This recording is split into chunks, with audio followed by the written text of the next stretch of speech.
Hi there. With just a few days left to complete my Finish It February project, I thought I would jump on to give you an update in case you were wondering how it's going.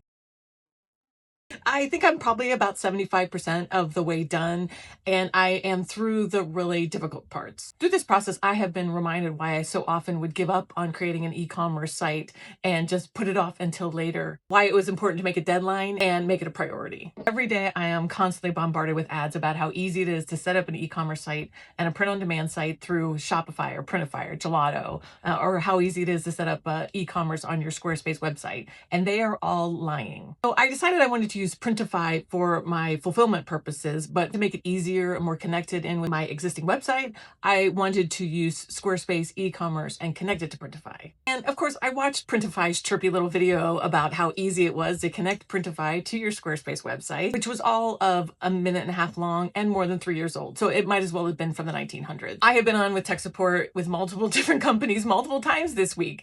Documentation is completely outdated. Buttons aren't where they say they are. Menus have disappeared.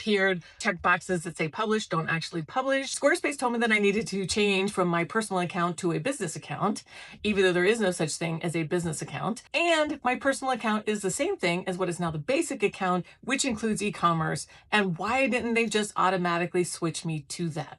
And don't even get me started on the absolutely circular quagmire you have to wade through to add shipping charges. Flames on the side of my face. But my e-commerce site is up and running, and now it's just a matter of populating it with all of my various items, photographs, prints of my artwork, anything else I might want to add to it that seems like it's not that complicated. But I'm definitely glad that I made this a priority and that I gave myself a deadline, because there are so many roadblocks to doing this, and it's very easy to just give up and make that tomorrow guy's problem. That's how Finish It February is going. Did you give yourself a Finish It February challenge? And if so, how is that going for you?